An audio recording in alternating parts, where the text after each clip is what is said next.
Welcome dear children. In this video we are going to see the summary of chapter 14, Communicating with People. We all used to share information, our thoughts, ideas or our attitudes to other people. Think about communication in your daily life. When you make a phone call or text a message or upload or download some images, what is really happening? What is the purpose of that activity? We are actually communicating an idea or a piece of information with others. Can you imagine a world without communication? Yes, we can't imagine. In this chapter, we are going to see about communication, what are the different types of communication, and how the means of communication, what are the different means and how these means have changed over years. We have also seen what is verbal communication and what is non-verbal communication. Let us see the mind map of the chapter. Chapter 14, Communicating with People. In the first section of the chapter, we have learned about the word communication. So what do you mean by the word communication? Communication means sharing or exchange of thoughts, ideas or information among people. There are different ways in which we will share this information. Sometimes we may talk to each other, or we may write to each other, or we can send and receive messages. So all these are the different ways in which we communicate. So the different ways in which we communicate, it is called the means of communication. And in the next section of the chapter, we have discussed about the different types of communication. Based on the people involved in communication, there are mainly two types of communication. They are personal communication and mass communication. So what is personal communication? If the information being shared are between two people or between only a few people, we call such communication as personal communication. Such communication, it can be done through letters, to telephone or mobile phones.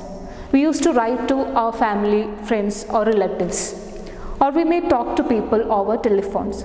Even we used to send SMS, that is short message service, or emails with the help of mobile phones or computers. So what will be mass communication? Mass communication is a type of communication in which messages or information are sent to several people at a time. For example, books, magazines or television, internet, all these are conveying messages or information to several people at a time. We have learned about our national radio network, which is Akashvani or All India Radio. We have also seen about the national television network Doordarshan.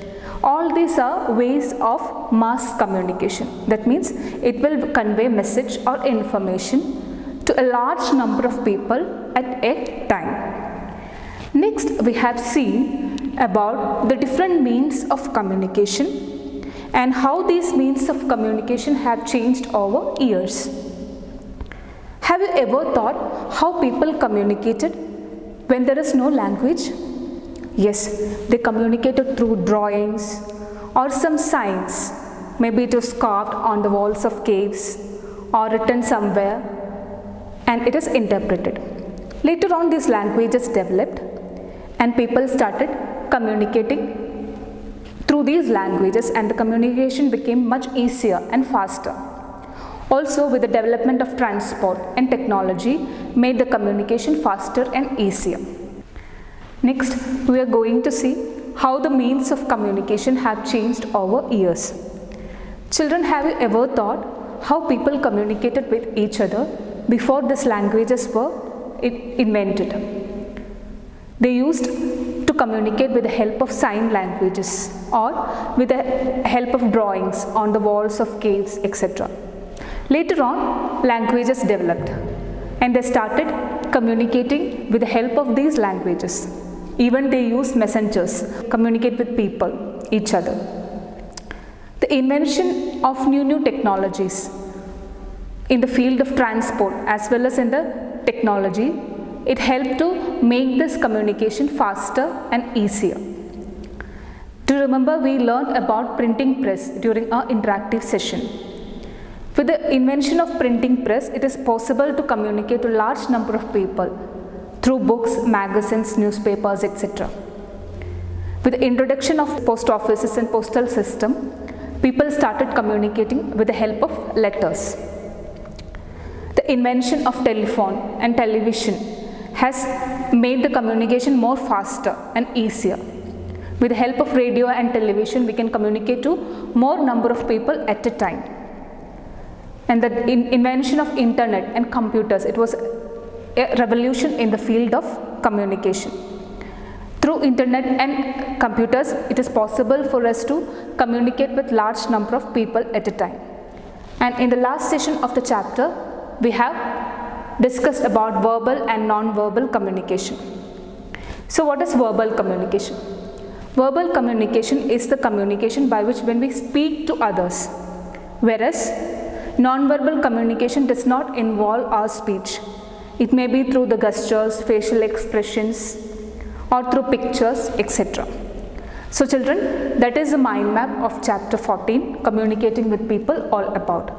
Here we have discussed what is communication, different means of communication, and the different types of communication and how the means of communication have changed over years. And in the last we have discussed about verbal and non-verbal communication. Children, hope this video help you to get the summary of chapter 14, communicating with people. We'll see you during our interactive sessions. Thank you for watching.